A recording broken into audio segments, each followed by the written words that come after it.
السلام علیکم ورحمۃ اللہ وبرکاتہ۔ سورہ یاسین کی آیہ نمبر 60 تک ہم آئے تھے، جس میں اللہ سبحانہ و تعالی ارشاد فرماتا ہے کہ الم عاہد الیکم یا بنی آدم اللہ تعبدوا الشیطان، کہ اے اولاد آدم، کیا میں نے تم سے یہ عہد نہیں لیا تھا کہ تم شیطان کی عبادت نہ کرنا؟ انہ لکم عدو مبین، بالتحقیق بے شک بلا شبہ وہ تمہارا کھلا ہوا دشمن ہے۔ یاد رکھیں، یہ جو لفظ عہد ہے یہ عربی زبان کا لفظ ہے، اردو میں بھی استعمال ہوتا ہے۔ عہد کا معنی کیا ہوتا ہے؟ کسی ایسے کام کی پہلے سے وصیت کرنا جس میں خیر ہو، جس میں منفعت ہو، اور اس کام کا وعدہ لینا، یعنی کسی ایسے کام کا پختہ بالکل مضبوط قسم کا قول اور اقرار لینا کہ جس کی رعایت کرنا اور اس کو پورا کرنا لازم ہو، یعنی وہ کام آپ نے کرنا ہی کرنا ہے، اس میں چوائس ہی کوئی نہیں ہے آپ کے پاس، اس کو وعدہ کہتے ہیں، عہد کہتے ہیں۔ تو اللہ نے جو ہم سے عہد لیا، اس سے مراد یہ ہے کہ اس نے ہماری عقلوں میں یہ بات ڈال دی، مرکوز کر دی کہ ہم صرف اللہ ہی کی عبادت کریں گے۔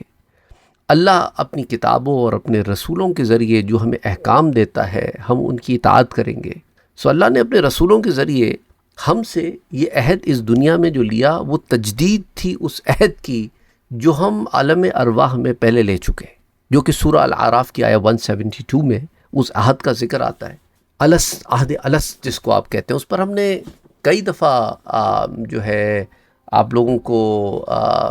اس بڑی تفصیلاً بتائی ہے بات، لیکن اختصاراً میں اس پر آج پھر بات کر لیتا ہوں کہ آخر ہمیں وہ عہد یاد کیوں نہیں ہے۔ دراصل ہمیں وہ عہد یاد ہے، لیکن ہم اس کو غلط جگہ ڈھونڈ رہے ہیں۔ مثال کے طور پہ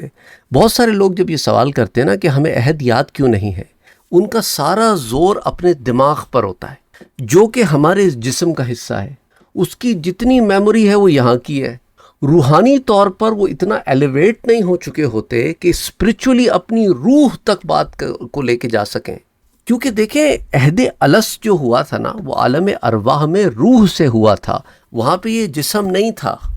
تو جب یہ جسم نہیں تھا تو اس جسم میں موجود جو ہمارا دماغ ہے، اس کی میموری میں بات آ ہی نہیں سکتی، کیونکہ یہ جسم تو وہاں تھا ہی نہیں نا۔ جب ہم اسپرچول کنیکشن نہیں رکھتے، اسپرچویلٹی میں اتنے ایلیویٹ نہیں ہوئے ہوتے، اور ہم نفس امارہ پر بیٹھے ہوتے ہیں یا لوامہ پر بیٹھے ہوتے ہیں، ابھی ہم تو مطمئنہ تک، راضیہ مرضیہ کاملہ تک تو کوسوں کروڑوں میل دور بیٹھے ہیں۔ تو ہماری رسائی بہت سے بہت ہماری اپنی عقل تک ہے، اپنے فہم تک ہے، اپنی میموری تک ہے، جو اس جسم سے جڑی ہوئی ہے۔ اس سے آگے ہم دیکھ نہیں سکتے، کیونکہ اس کے آگے ہمارا کنیکشن نہیں ہے۔ تو جب ہم جسم سے بار بار یہ سوال پوچھتے ہیں تو جسم کہتا ہے مجھے تو نہیں پتا، مجھے تو یاد نہیں، ایسا تو ہوا ہی نہیں تھا۔ کیونکہ وجہ کیا ہے کہ ہم غلط جگہ یہ سوال پوچھ رہے ہیں۔ واقعی جسم کو نہیں پتا، کیونکہ جسم وہاں تھا ہی نہیں، جسم کی یاداشت میں یہ چیز موجود ہی نہیں۔ لیکن وہ لوگ جو اسپرچولی اپنے آپ کو ایسے کنیکٹ کر پاتے ہیں، جس کے بارے میں اگین ہم نے چونکہ اس پہ بڑی تفصیل سے پہلے بات کر لیا، تو آپ عہد الست میں یاد کیوں نہیں ہے اس درس کو سن سکتے ہیں، تو وہ اس چیز کو آپ کو بتا پائیں گے کہ آج بھی اس عہد کی آواز ہماری کانوں میں ہے۔ اور بعض عارف باللہ تو یہ بھی کہتے ہیں کہ یہ تو کل کی بات معلوم ہوتی ہے، کل بالکل ایسے بالکل ریسنٹلی، یعنی اتنا ان کا کنیکشن ہے عہد الست سے۔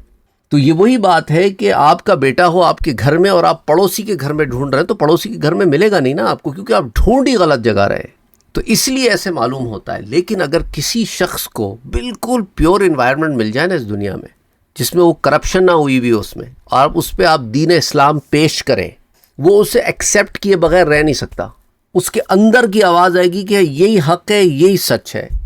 یہ میرے رب کا پیام ہے، یہ میرے رب کا پیغام ہے، یہ دین مجھے میرے رب نے دیا ہے، یہ بالکل عین فطرت کے مطابق ہے۔ لیکن جہاں ہم اپنے آس پاس کے لوگوں کو خوش کرنے میں لگ جاتے ہیں نا، کہ ہم یہ کر رہے ہیں، پتہ نہیں یہ کیا کہے گا اور وہ کیا کہے گا، یہ ناراض نہ ہو جائے، وہ ناراض نہ ہو جائے، ہم تو ان لوگوں سے الگ معلوم ہو رہے ہیں، ہم تو بڑے عجیب سے لگ رہے ہیں۔ تو جب آپ دوسروں کی خوشی میں اور خوشامد میں پڑ جاتے ہیں تو پھر روحانی طور پر آپ کا کنیکشن وہاں سے ڈسکنیکٹ ہو جاتا ہے۔ تو آف کورس ایسی صورتحال میں تو آپ کو یہ وعدہ یاد ہی نہیں رہے گا، بلکہ آپ کو زیادہ ایمفیسس اس تجدید پر کرنی پڑے گی جو اس عہد کا ہے، جو یہاں اللہ اور اس کے رسول نے ہمارے پاس اللہ کی کتاب آئی ہے، اللہ کے رسول کے پیغام احکامات آئے ہیں، اسی کے ذریعے ایک برج ہم اسٹیبلش کر سکتے ہیں۔ تو اس لیے یاد رکھیں کہ وہاں پر جو عہد لیا تھا الستو بربکم، کہ کیا میں تمہارا رب نہیں ہوں، اور سب نے کہا تھا قالوا بلا، کہ بے شک تو ہی ہمارا رب ہے، اور اس پر فرشتوں نے گواہی دی تھی۔ اس پر بھی روایات موجود ہیں، اور بعض روایات میں یہ کہ صرف فرشتوں نے نہیں، زمین و آسمان نے بھی گواہی دی تھی، یعنی سارے آسمانوں نے، اور بلکہ گواہی نہیں مطلب انہوں نے اس اوت کے شاہد ہیں، فرشتے بھی، سارے آسمان بھی، ساری زمینیں بھی، یہ اس اوت کے شاہد ہیں کہ ہم نے وہ اوت دیا تھا۔ تو اس لیے جہاں تک آپ کے یہ اسپرچول کنیکشن کی بات ہے نا، تو میں نے آپ سے جیسے کہا کہ بعض عارفین تو یہ کہتے ہیں کہ یہ میثاق تو کل لیا گیا تھا، اور حضرت ذنون مصری رحمۃ اللہ علیہ، جن کے اس قول کو علامہ آلوسی رحمۃ اللہ علیہ اپنی تفسیر میں روح المعانی کی جلد نمبر 9 صفحہ 106 پر بیان کرتے ہیں، جب حضرت ذنون مصری سے یہ پوچھا گیا کہ یہ میثاق آپ کو یاد ہے، تو انہوں نے کہا گویا کہ اب بھی میرے کانوں میں اس عہد اور میثاق کی آواز آ رہی ہے۔ سبحان اللہ، سبحان اللہ، سبحان اللہ۔ تو یہ میثاق اللہ سبحانہ و تعالیٰ نے تمام انسانوں کی تمام روحوں سے، جو شخص بھی قیامت تک آئے گا ان سب سے یہ لیا تھا، اور ہر انسانی روح نے یہ عہد لیا کہ وہ اللہ کو ایک مانے گا، اللہ کی توحید پر ایمان لائے گا، اور اس کے ساتھ کسی کو شریک نہیں کرے گا، اور یہ میثاق، یہ عہد الست ٹھہرایا۔ اور انبیاء اور رسولوں سے تو اور عہد لیے گئے، لیکن یہ تمام ارواح سے جو عہد لیا گیا، تو اس لیے اللہ نے یہ آیہ مبارک اگر آپ غور کریں نا، وَإِذْ أَخَذَ رَبُّكَ، یاد کریں جب آپ کے رب نے آدم کی اولاد سے عہد دیا، تو یاد تو اسے ہی کرایا جاتا ہے نا جس کو پہلے جس نے کسی چیز کا وٹنس کیا ہو۔ اب میں آپ سے کہوں یاد ہے ہم وہ فلاں دعوت میں ملے تھے،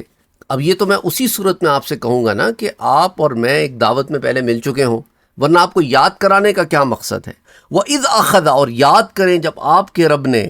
عہد لیا تھا۔ اچھا، حضرت عبداللہ ابن عباس اور حضرت امام احمد ابن حنبل رحمہ اللہ، حضرت امام احمد ابن حنبل رحمۃ اللہ علیہ اپنی مسند میں روایت لاتے ہیں، حضور اکرم صلی اللہ علیہ وآلہ وسلم نے فرمایا کہ یہ جو میثاق ہے، یہ جو لیا گیا ہے، یہ آدم علیہ السلام کی پشت مبارک سے تمام انسانوں کو جو قیامت تک ان کی نسل سے پیدا ہوں گی، ان سب کو روحوں کی شکل میں ان کے سامنے متشکل کیا گیا، یعنی روحوں کو شکل و صورت دے کر پیش کیا گیا۔ اور کیفیت یہ تھی کہ ہر روح سننے کی صلاحیت بھی رکھتی تھی، اس لیے تو عہد سنے گی نا، دیکھنے کی صلاحیت بھی رکھتی تھی، اور سمجھنے کی صلاحیت بھی رکھتی تھی، اس لیے تو جب سنے گی تو سمجھے گی، اور بولنے کی صلاحیت بھی رکھتی تھی، تو ہی عہد کو بولے گی نا۔ اور حضور نے فرمایا صلی اللہ علیہ وآلہ وسلم نے کہ آدم علیہ السلام کی پشت سے ان کی تمام ذریت کو نکالا، پھر انہیں یعنی ایک ایک کر کے پہلے باپ کو نکالا، پھر بیٹے کو نکالا، پھر اس کے بیٹے کو، اس طرح کر کے اولاد در اولاد در اولاد ایسے نکالے، پھر ان کے سامنے ذرات کی طرح، حضرت آدم علیہ السلام کے سامنے ذرات کی مثل ان کی ساری ذریت کو بکھیر دیا، پھر ان کے ساتھ اللہ سبحانہ وتعالی نے براہ راست کلام فرمایا۔ اور یہ روایت امام احمد ابن حنبل نے المسند میں روایت کی ہے، جلد نمبر 1 صفحہ 272 پر۔ اور پھر قرآن میں جو ورڈ آتا ہے نا، شہدنا ان تقولوا یوم القیامت انا کنا عن ھذا غافلین، ہم گواہی دیتے ہیں کہ تاکہ قیامت کے دن یہ نہ کہو کہ ہم اس عہد سے بے خبر تھے۔ تو یہ عہد ساری روحوں نے لیا ہے، انبیاء کی، غیر انبیاء کی، ہر روح نے جو نسل آدم سے آنی ہے ان سب نے اس روح کو لیا، اور ملائکہ نے اس کے اوپر گواہی دی، اور تمام فرشتوں کو اللہ نے گواہ بنایا۔ اور یہ بات امام طبری جامع البیان میں جو ان کی تفسیر ہے اس میں بیان کرتے ہیں، جلد نمبر 9 صفحہ 113 پر۔ امام قرطبی الجامع لاحکام القرآن کی جلد نمبر 7 صفحہ 318 پر۔ حافظ ابن کثیر اسے تفسیر قرآن العظیم کی جلد نمبر 2 صفحہ 262 پر بیان کرتے ہیں۔ تو شہدنا کے کلمے میں ملائکہ کی طرف اشارہ ہے، اور انہوں نے اللہ کی توحید اور ربوبیت کا اقرار کیا اور گواہ ہو گئے۔ اچھا، ایک اور حدیث مبارکہ میں جیسے میں نے آپ سے ذکر کیا، پوری تمام ساتوں کی ساتوں زمینیں اور ساتوں کے ساتوں آسمان انہیں گواہ بنایا گیا، اور یہ روایت بھی امام احمد روایت کرتے ہیں، جلد 1 صفحہ 127 پر۔ تاکہ اپنے اپنے وقت پر جب یہ لوگ دنیا میں پیدا ہو چکے ہوں گے اور قوموں کی شکل میں موجود ہوں گے، تو اللہ کے بھیجے ہوئے نبی اور رسول جب آئیں گے اور ان لوگوں کو توحید کی دعوت دیں گے، تو ان میں سے بے شمار لوگ جو منکر ہو جائیں گے اور اپنے اس اقرار کو بھول بیٹھیں گے اور کفر و شرک میں پڑ جائیں گے، منکر ہوں گے، انبیاء کا رد کریں گے، ان کی دعوت کو قبول نہیں کریں گے، تو قیامت کے دن وہ اس امر سے منکر ہوں گے، تو ان کے انکار کو رد کرنے کے لیے یہ گواہی دلوائی، تاکہ وہ یہ نہ کہہ سکے کہ ہمیں تو اس کا پتہ ہی نہیں تھا۔ تو امام احمد ابن حنبل حضرت انس ابن مالک رضی اللہ تعالیٰ عنہ سے ایک روایت لاتے ہیں المسند کی جلد 1 صفحہ 127 پر، کہ حضور صلی اللہ علیہ وآلہ وسلم نے فرمایا، یہ جو گواہی لی گئی وہ یہ تھی کہ اللہ فرمائے گا کہ اللہ تشریکا بی شیئن، کہ انسان تو میرے ساتھ میری وحدانیت پر ایمان رکھے گا اور میرے ساتھ کسی کو شریک نہیں ٹھہرائے گا۔ اور یہ مضمون حضرت عبداللہ ابن عباس سے، حضرت سعید ابن جبیر کے طریق پر بھی مروی ہے، امام احمد ابن حنبلی سے روایت کرتے المسند میں جلد 1 صفحہ 272 پر، اور پھر یہی مضمون بخاری اور مسلم دونوں کتب حدیث میں وارد ہوا ہے۔ صحیح بخاری میں کتاب الانبیاء میں حدیث 3156، صحیح مسلم میں کتاب صفت القیامہ میں حدیث 2805، اور اسی طرح یہی مضمون امام نسائی نے سنن کی کتاب التفسیر میں بھی روایت کیا ہے، اور اسی طرح امام نسائی سے سنن الکبریٰ میں حدیث نمبر 11190 کے تحت روایت کرتے ہیں، اور اسی طرح امام ابن جریر، ابن ابی حاتم، امام رازی، امام حضرت حافظ ابن کثیر، ان سب نے اسے روایت کیا ہے۔ امام طبری سے جامع البیان تفسیر القرآن میں لاتے ہیں، ابن ابی حاتم الرازی سے تفسیر قرآن العظیم کی جلد 5 میں، اور حافظ ابن کثیر جلد نمبر 2 میں سے بیان کرتے ہیں۔ حضرت عبداللہ ابن عباس سے ایک اور روایت میں آپ سے شیئر کرتا چلوں کہ اللہ سبحانہ وتعالیٰ نے جب آدم علیہ السلام کی صلب سے سارے کے سارے جاندار نکال دیے، جسے قیامت کے دن آپ کی اولاد میں سے پیدا کرنے والا تھا، تو پھر وہ آگے تفصیل، اور یہ روایت حافظ ابن کثیر روایت کرتے ہیں، اور اسی طرح جامع ترمذی میں حضرت ابو ہریرہ سے روایت آتی ہے کہ حضور اکرم صلی اللہ علیہ وآلہ وسلم نے ارشاد فرمایا کہ جب آدم کو پیدا فرمایا تو ان کے صلب پر دست قدرت پھیرا، چنانچہ آپ کی پشت سے ہر وہ جاندار گر پڑا جسے اللہ نے قیامت کے دن تک آپ کی اولاد میں پیدا کرنا تھا۔ اور یہ روایت امام ترمذی جامع الصحیح میں ابواب التفسیر میں سورہ الاعراف میں حدیث 3072 کے تحت لاتے ہیں، اور امام حاکم نے بھی اسے المستدرک میں روایت کیا ہے۔ اور حضرت عبداللہ ابن عمر ابن العاص رضی اللہ تعالی عنہ سے مروی ہے کہ حضور صلی اللہ علیہ وآلہ وسلم نے فرمایا کہ جب الستو بربکم کا جواب بلا دے چکی نا ارواح، اور اقرار و توحید کر چکی اللہ کی ربوبیت کا، تو پھر فرشتوں نے اپنی زبان سے کہا شہدنا ان تقولوا یوم القیامت انا کنا عن ھذا غافلین، ہم گواہی دیتے ہیں تاکہ قیامت کے دن یہ نہ کہو کہ ہم اس عہد سے بے خبر تھے۔ اسے حافظ ابن کثیر تفسیر میں لاتے ہیں جلد 2 صفحہ 262 پر، اور پھر یہی مضمون حضرت عمر رضی اللہ تعالیٰ عنہ سے بھی مروی ہے، سنن نبی داؤد میں کتاب السنہ باب القدر میں حدیث 4703، اور اسی طرح جامع الترمذی میں ابواب التفسیر میں حدیث 3075 کے تحت۔ اور امام ابن مالک نے بھی اسی طرح کی ایک روایت نقل کی الموطا کتاب القدر میں حدیث 1593، اور اس کو امام ابن ابی حاتم نے بھی روایت کیا ہے اپنی تفسیر میں حدیث 8527، اور حضرت ابو جعفر الرازی نے اس کو حضرت ابو عالیہ کے طریق سے حضرت ابی ابن کعب سے روایت کیا ہے، اور ان کے مضمون میں زمین و آسمان کی گواہی کا بھی ذکر ہے کہ اللہ سبحانہ و تعالیٰ نے اپنے لیے اس دن ان تمام ارواح کو جمع کیا جو نسل بنی آدم سے قیامت کے دن تک دنیا میں پیدا ہونے والے تھے۔ پھر اللہ نے ان سب روحوں کی شکل میں، ان سب روحوں کو شکل میں متشکل کیا، ان کو شکل و صورت دی، قوت گویائی دی، پھر اللہ سبحانہ و تعالی یعنی کلام بات کرنے کی طاقت دی، سننے کی طاقت دی، کمپریہنڈ کرنے کی، پروسیس کرنے کی وہ ساری صلاحیتیں دی۔ پھر اللہ نے ان سے کلام فرمایا اور ان سے عہد اور میثاق لیا جو کہ قیامت تک باقی رہنے والا ہے کہ میرے سوا کوئی معبود نہیں، کوئی رب نہیں، میرے ساتھ کسی کو شریک نہیں ٹھہراؤ گے۔ اور ایک اور حدیث میں اس کے اوپر اللہ نے یہ بھی فرمایا کہ میں 7 آسمانوں اور زمینوں کو تم پر گواہ بناتا ہوں۔ تو زمین و آسمان نے اپنی زبان حال سے اس پر گواہی دی۔ اسے بھی امام احمد ابن حنبل نے روایت کیا المسند کی جلد نمبر 5 صفحہ 135 پر۔ تو کہنے کا مقصد یہ ہے کہ جو تفصیلات میں آپ سے ذکر کر رہا ہوں اس کے پیچھے یہ ہے کہ وہ عہد ہے یاد پر اگین وہی بات ہے کہ اس عہد کو ہم یوں بھلا بیٹھے ہیں کہ ہم غلط جگہ دیکھ رہے ہیں. دیکھیں نا، اسی طرح کا ایک عہد جو ہے وہ بنی اسرائیل سے بھی لیا گیا تھا، وہ بھی اس عہد کی تجدید تھی جس کو اللہ نے سورہ آل عمران میں بھی بیان فرمایا ہے کہ وَإِذْ أَخَذَ اللَّهُ مِيثَاقَ الَّذِينَ أُوتُوا الْكِتَابَ، اور یاد کرو جب اللہ نے اہل کتاب سے یہ عہد لیا تھا. پھر اس کے علاوہ سورہ البقرہ میں بھی اللہ فرماتا ہے اور جو اللہ سے خوب پکا عہد کرنے کے بعد اس کو توڑتے ہیں، تو ایک عہد تو وہ ہے جو وہاں کر چکے اور ایک اس عہد کی تجدید ہے جو یہاں کر رہے ہیں. تو دونوں عہد نبھانے ہیں، وہ جو کر چکے ہیں اور وہ جو کیا ہے. اس لیے فرمایا کہ دیکھو وَلَا تَتَّبِعُوا خُطُوَاتِ الشَّيْطَانِ، شیطان کے قدم بقدم مت چلو کہ بے شک وہ تمہارا کھلا دشمن ہے. إِنَّهُ لَكُمْ عَدُوٌّ مُّبِينٌ، سورہ الانعام میں اللہ فرماتا ہے. پھر سورہ الاعراف میں فرماتا ہے کہ دیکھو اے اولاد آدم یا بنی آدم، شیطان تم کو آزمائش میں نہ ڈال دے جس طرح وہ تمہارے ماں باپ کی جنت سے نکلنے کا سبب بن گیا تھا.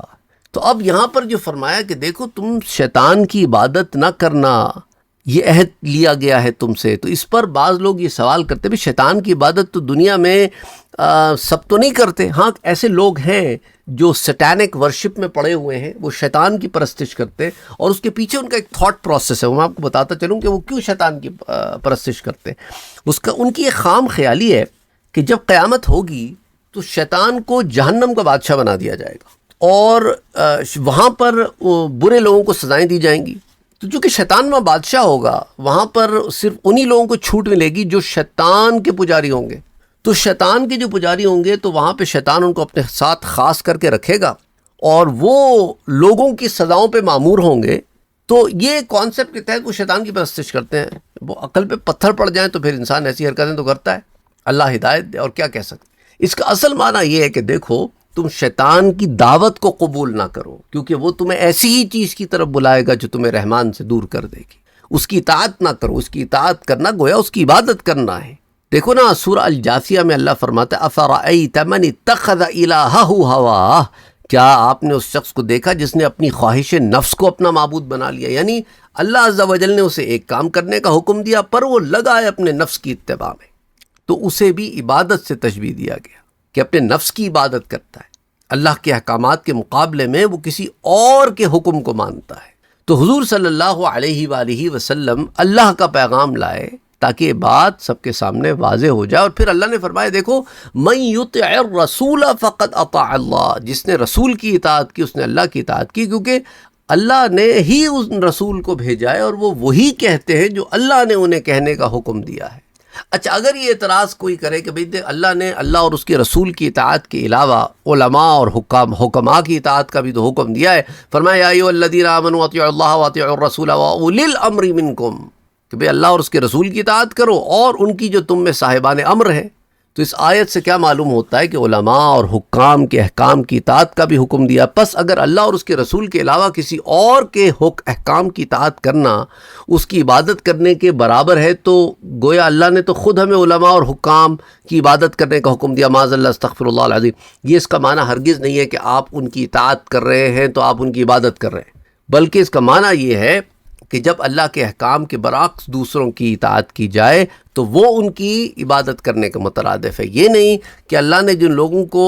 علم دیا ہے یا صاحب امر بنایا ہے اور وہ تمہیں اللہ اور اس کے رسول کے بتائے ہوئے طریقوں پر زندگی گزارنے کا کہتے ہیں، تو وہ بات تو اللہ اور اس کے رسول کی کر رہے ہیں نا، اور رسول تو اللہ کی بات کر رہے ہیں. تو یہ معنی نہیں ہے کہ معاذ اللہ ہم ان کی عبادت کر رہے ہیں. اس لیے تو وہ لوگ جو نفس پرست ہیں اور دین کو استعمال کر رہے ہیں انہیں تو پھر علماء سو کہتے ہیں. اور آج کل جو لوگ سوشل میڈیا پر بیٹھے ہیں اور علماء پر اپنی گز گز بھر کی زبانوں کو دراز کر رہے ہیں، انہوں نے لوگوں کے ذہنوں سے سو کا اور حق کا، علماء سو اور علماء حق کا فرق مٹا دیا، اپنے پیچھے لوگوں کو لگا دیا، اپنی ناقص عقل سے دین لوگوں کو سمجھا رہے ہیں، خود بھی پتہ نہیں ہے. کوئی ان میں بیٹھا فتوے دے رہا ہے، کوئی ان میں بیٹھا شریعت بیان کر رہا ہے اور اس کا آگا پیچھا کچھ نہیں پتا، اور سارا کچھ ترجمے سے، اردو کے ترجمے سے، عربی کی ایک عبارت سمجھ میں نہیں آتی. بس اپنی مرضی سے اپنی عقل سے سب عقل کل بن کے مفتی بن کے بیٹھے ہوئے،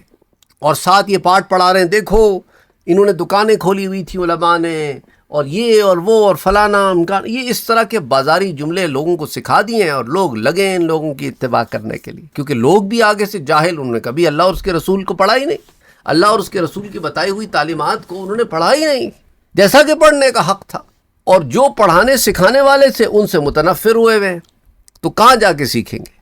اچھا، کبھی ایسے بھی ہوتا ہے، میرے پاس بھی کچھ لوگ آتے ہیں جن کا کہیں بیڈ ایکسپیرینس ہوا ہوتا ہے، تو میں کہا دیکھیں آپ کا کہیں ایک جگہ بیڈ ایکسپیرینس ہوا ہو، ضروری نہیں ہے کہ سب ایسے ہی ہوں۔